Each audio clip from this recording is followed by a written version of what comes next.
Does this help? After everything that happened in the previous episodes, from Season 4, Episode 9 wastes absolutely no time, showing us that the residents are closer than ever to finally understanding the nightmare they are trapped inside. But at the same time, they might also be closer than ever to making the biggest mistake of their lives. The episode brings together almost every major mystery that has been building since the beginning. The Anghkooey children, the bottle tree, the man in yellow, Fatima's transformation, Henry's visions, and even the strange connection between past and present cycles all start crashing into each other. Welcome back to your nerdy show. I'm your host, Spoiler Master. The biggest question throughout the episode is whether the residents are finally finding a way out, or whether they are simply walking into another trap created by the entity controlling Fromville. Boyd has spent so long trying to protect everyone, but now he realizes something terrifying. Doing nothing might be even more dangerous than taking a huge risk. And that realization pushes him toward a plan that could either save everyone or completely destroy what little hope they have left. And then we get them out with the ladder that they're putting together at the Boyd believes the Anghkooey bones could be the key. The episode begins with Tabitha bringing Boyd the information she learned from her encounter with the man in yellow. This conversation changes everything, because Tabitha reveals something that completely shifts their understanding of the enemy. The man in yellow is not trapped by the same rules as the creatures. He can walk around in daylight, and even worse, he can enter places where the residents thought they had some level of protection. That means the talismans might not be the ultimate defense everyone believed they were. If the man in yellow can ignore those rules, then the residents have been playing a game where the other side has always had the advantage. Tabitha also reveals that the man in yellow is responsible for Jim's death. For the residents, this is a shocking discovery, because Jim's death was already devastating enough. But now they know it wasn't random. It was a message. It was a reminder that the entity behind Fromville can reach them whenever it wants. Jade believes the answer is still the Anghkooey children and their buried remains. His theory is that the bones were hidden for a reason. Maybe the creatures are afraid of them. Maybe they act like the talismans, or maybe they represent something even more powerful. Either way, Jade believes they have finally found a real opportunity. For once, Boyd doesn't argue with him. Instead, he agrees that waiting is no longer an option, because if they stay frozen, the man in yellow will continue taking control of their lives one person at a time. Of course, Donna immediately points out the obvious problem. Their plan is terrible. They have no idea what will happen when they disturb the graves. They don't know if the bones will actually protect them, and they don't know what comes after they remove them. But at this point, they have reached a point where every option is dangerous. Sometimes in Fromville, the choice isn't between danger and safety. It's between one danger and another. Tabitha begins to lose hope. While Boyd prepares for the mission, Tabitha returns home and shares everything she knows with Julie and Ethan. But instead of giving them hope, the information creates an entirely different reaction.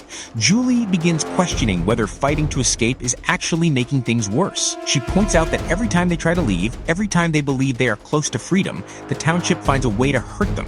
And honestly, this is one of the most interesting ideas the episode introduces. What if the entity doesn't just trap people physically? What if it feeds on their hope? What if every desperate attempt to escape gives it more power? Julie even questions whether her own visions were real. She believed she saw the future and could change events. But now she wonders if those visions were only created to manipulate her. If that's true, then the residents might have been chasing clues that were designed to break them. But Ethan pushes back against this idea. He believes the township lies because it wants them to stop searching. The clues, the visions, the strange connections, they might all be real. The enemy wants them to doubt themselves, because doubt is easier to control than people who still believe they can win. And then, in classic from fashion, the Anghkooey children appear at the exact moment this conversation reaches its peak. Their appearance feels like another reminder that there are still pieces of this puzzle that the residents don't understand. My name is Boyd. How do you know that? Because you mumble sometimes. Henry's visions become more dangerous. Henry's storyline becomes even more disturbing as his visions continue getting stronger. While at Colony House, Henry eats a cookie and suddenly finds himself back in the strange care facility where he keeps seeing Victor. The episode continues playing with the idea of reality versus illusion.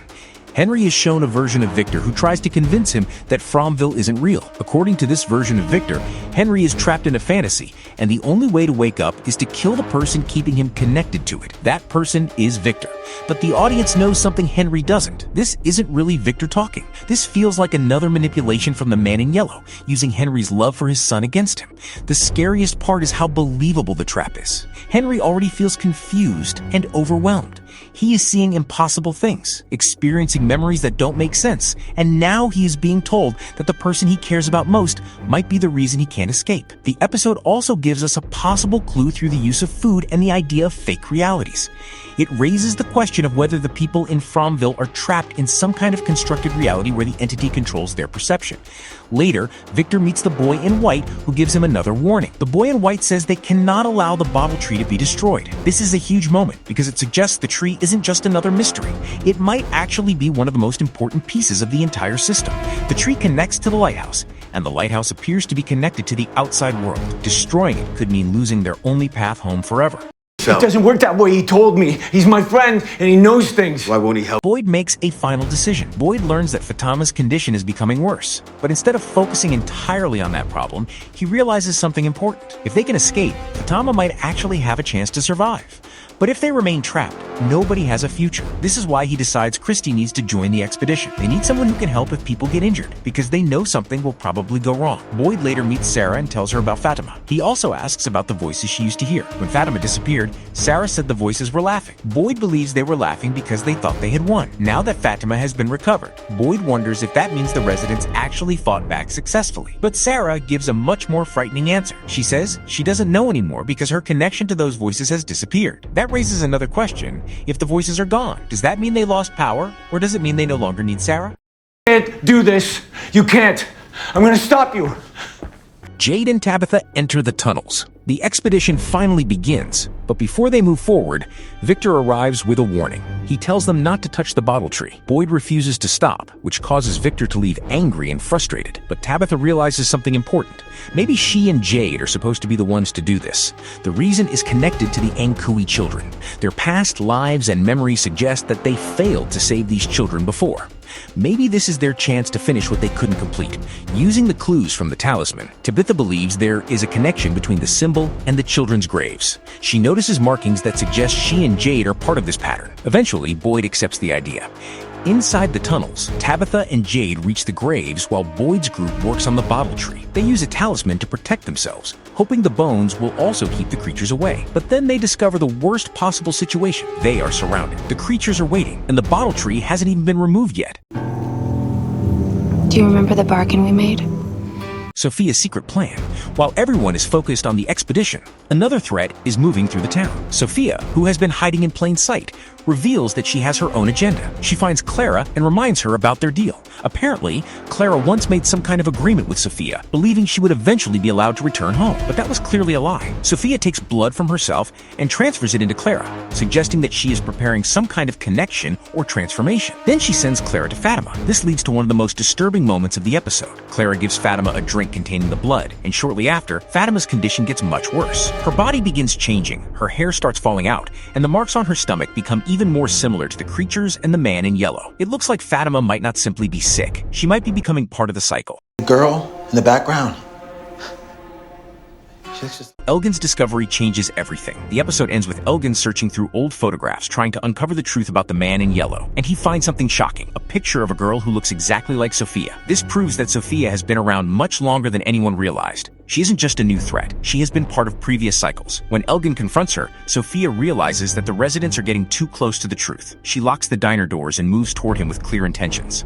The episode doesn't confirm whether Elgin dies, but it definitely feels like Sophia has done something terrible to him. The bigger question is what happens next. If Sophia can control people, Elgin might not be dead at all. He might become another weapon sent against the expedition team, and that creates the biggest danger of all.